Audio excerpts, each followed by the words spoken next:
Parliament has once again become the epicenter of a political storm, as a behind-closed-doors clash between President Cyril Ramaphosa and Democratic Alliance, DA, federal chairperson Helen Zille sent shockwaves through South Africa's fragile Government of National Unity, GNU.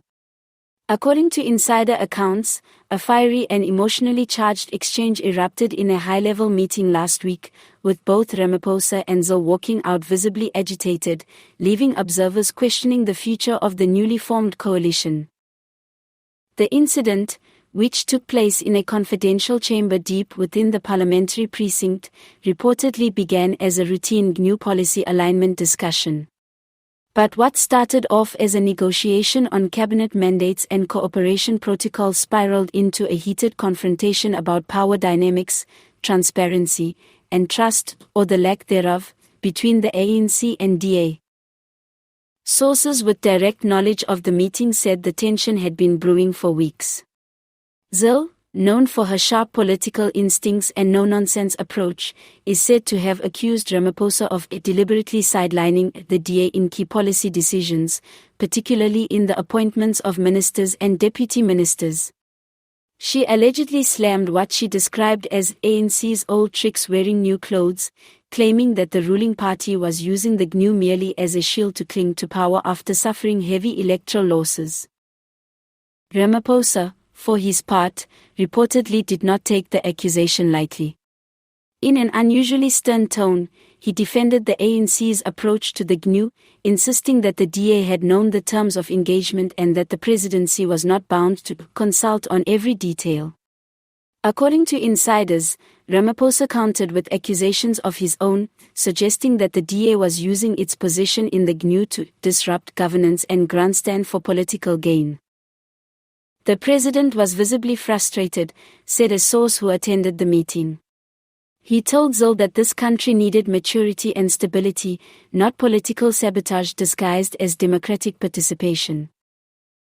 Zille reportedly fired back, saying that maturity doesn't mean silence in the face of constitutional betrayal. She went on to raise concerns about the ANC's continued dealings with smaller parties with questionable reputations, accusing Ramaphosa of undermining the integrity of the GNU by entertaining backroom deals that excluded the DA. While the exact words exchanged in the confrontation have not been officially confirmed, both the DA and ANC have since issued carefully worded statements hinting at growing pains within the coalition framework. However, political analysts believe the situation may be more volatile than the public is being told. This is not just a disagreement over policy, says political commentator Ramaphosa. This is a fundamental clash over power, ideology, and the meaning of governance in a post-majority South Africa. The GNU is under real strain, and this clash between Ramaphosa and Zille could be just the beginning. What adds to the drama is the fact that neither party seems willing to step back. The DA has publicly signaled that it will not tolerate what it sees as ANC arrogance, while the ANC leadership continues to project confidence that the GNU is on track. But with Zille reportedly threatening to revisit the terms of participation if the DA continues to be excluded from strategic decisions, the possibility of a major fallout looms large. The parliamentary corridors have become abuzz with speculation. Was this clash a breaking point or a necessary confrontation to reset the coalition?